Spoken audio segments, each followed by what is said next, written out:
Hello and welcome to the channel. If you haven't done so already, make sure to like and subscribe. Really appreciate that. So if you have yourself, you know what, if you love cars, or if you have a really nice car, whether it's a Corvette, Ferrari, Lamborghini, whatever, one of those fancy cars, and you want to make sure that valet people treat your car with respect, don't take it to valet. I'll be honest, they're gonna abuse your shit.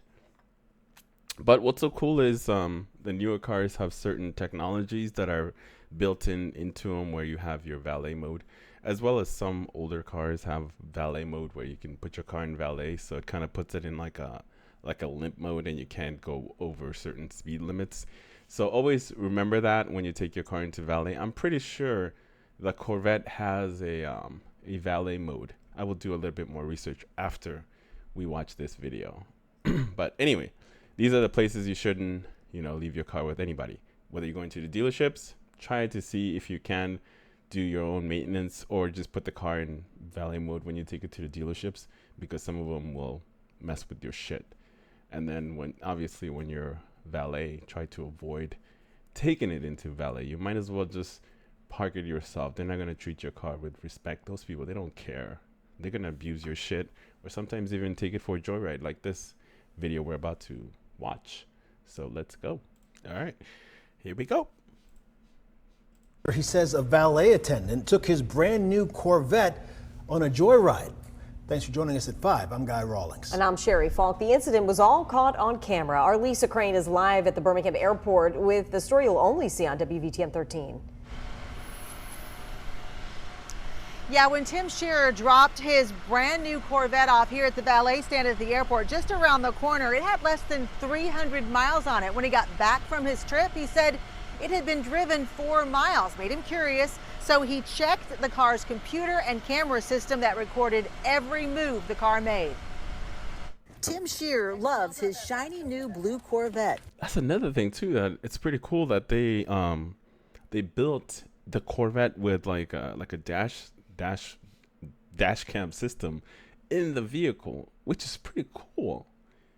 Thumbs up there, Chevy. Thumbs up. I'm not gonna lie, that's a neat feature. Yo. So he was pretty upset when he looked at this video recorded by his own car. Shearer says those are the giddy laughs of a valet driver who took a lap around the airport not long after Shearer handed him the keys. People pay a premium to park their cars there, and they assume that their cars are going to be handled with white gloves. And to see, and witness an experience like this, people need to know what's going on over there. The recording shows the valet hit 6,000 RPM. My guy, that's not just over there. You can have that one valet person that wants to, they want to see what your car can do. But yeah, just avoid valet in general. And if you do take it to valet, tip him a little extra to make sure that, he takes care of your car.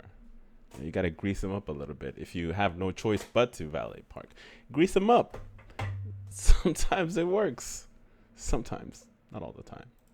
More than once. Shearer says that's a problem since at the time the engine had less than 300 miles on it. A lot of the performance cars have break-in periods, and the manufacturers are pretty strict on that. If you exceed those, all these cars have computers in them. They can see what was done in that first. Some do. Some cars do have 500-mile break-in periods. Some have 1,000 break-in periods, and some cars, they already break them in from the factory. So as soon as you get them, you're ready to go. You can go nuts if you so please. Some do, especially I want to say the higher end vehicles. Some of them, they, like I said, they already break them in at the factory, so you don't have to. So you can just enjoy the car when you get it. First 500 miles, and it gives them a way out of covering any warranty issues. His first call was to the manager of the valet company at the airport facility. The manager at the Birmingham facility reassured me multiple times that they would get me a letter stating that if anything goes wrong with the car, that they're fully responsible, and none of that happened. But as the issue worked its way to corporate, of course, they're They're not gonna put that kind of guarantee on a piece of paper. Come on, man. I was born. I wasn't born yesterday. But the more people that are aware of the video, the worse it is for the company. I think that if they had just done all the right things, none of this would ended up in the news. You know, the first course of action is you got to fire the guy. That's the first course of action. Second course is compensate the customer. Take care of him. Whatever he wants, you know, take care of the customer, because you want people to keep coming back. If you had taken care of this person and he was happy, you know what I mean? None of this shit would have ended up in the news. None of it. The reason why we here is, why we all here, well, why I'm here and I'm hearing about it is because they didn't take care of the customer. If you take care of the customer, we wouldn't be here. 100%. So anyway, this is once it worked up all the way to, you know, corporate up, you know, work its way up to the ladder. Due to the nature of any claim, we conduct most of our communications in writing. I discussed your claim with Jordan, and no one from our team has accepted any liability or wrongdoing. Yeah, wrongdoing is him abusing your fucking car. That's wrong. We can clearly see that he's revving the shit out of the car. I'm sure he was breaking the speed limit as well too around the airport. We have been courteous to you as a customer, as we do not accept any claims made after the vehicle has left the premises. Oh, okay. That's one of these. That's what they're giving to you. That's why we're here. Any claim must be reported the moment your vehicle was whatever back to you and before leaving the parking. Weeks later, Shearer received this email saying the company would take no action since no damage was done to the vehicle. Shearer has accepted he has little recourse right now, but wants to make sure other car owners know this can happen to them too. As a matter of fact, the valet who drove his car is heard in the recording talking about another high-end car he took for a spin. I didn't say one guy named, look, he was a surgeon, top surgeon in Birmingham. He clearly states that he took the top surgeon in Birmingham's McLaren out for a joyride as well. Yeah, why is this Birmingham Airport officials released a statement in part saying we are looking into this matter and of course will cooperate in every way possible to ensure that the responsible parties are held accountable for any misconduct which resulted in damages to any of our passengers' vehicles. Now, we also reached out to the valet company for a comment but have not heard back. However, Shearer tells us that the manager here told him they fired the valet who took that joyride. Oh, okay, right. Live in Birmingham, Lisa Crane, WVTM 30. I guess I did not finish the the segment on my side because I didn't hear about the valet getting terminated. That's bound to happen. Of course, that was gonna happen. You fucked up.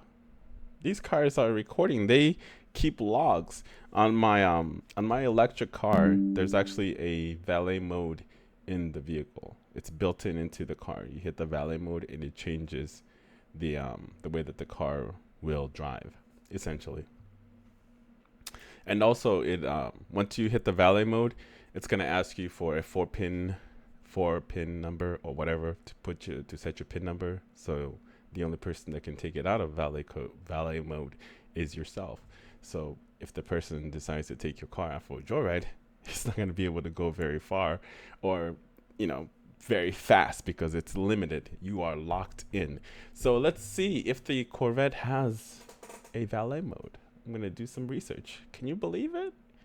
All right, so after doing lots of research, it was painstaking, but I found this older video, but I'm sure this still applies on the new ones as well too. This is for C7 2015 to 2019, and you just go to the PDR right here. That's also to record. Obviously, it has that feature on the last generation as well as this one, but it's more clear. You can clearly see it. But he's gonna walk you the step to step. It's pretty straightforward. I don't know why this person didn't put the valet mode on when he dropped it off at the valet. That's the whole point of it. Button on your infotainment screen. There is a valet mode tab. You'll have to put in a 4-digit code to enable valet mode. And what that's going to do is lock your screen, it'll lock the glove box, and it locks the ability to use the steering wheel control so they can't check out all the cool different screens right here on your C7 Corvette. But keep in mind, if you have a 2015 or newer Corvette that has navigation, you automatically have the PDR camera. So check this out. get one of these little deals. Nothing bigger than 32 gigs. Let's put. So yeah, I'll stop the video here. I mean, it seems to me it's pretty straightforward. So if you have the C8 and you have the new Corvette as well as the older one all the way down to 2015, all that stuff is built into pretty much all the new cars have the valet mode in them. I recommend you utilize them. That's what it's there for. So your car doesn't get abused, especially if you have one of these, you know, fancy ass cars, you know, that you spend your hard earned money to attain and get. You don't want somebody else, you know, blowing up the fucking engine. Then it's just an inconvenience for you, fighting with them. They don't want to take responsibility because anytime, you know, a company makes a mistake, they tend not to do the right thing. They will fight you tooth and nail instead of just admitting that they fucked up and making you whole again. That's every fucking company until you blast them in the news or somewhere in social media. Then they'll be like trying to walk it back. By that time, it's too fucking late. It's too late. Reputation's ruined. But anyway, make sure to like and subscribe, and I'll see you in the next one.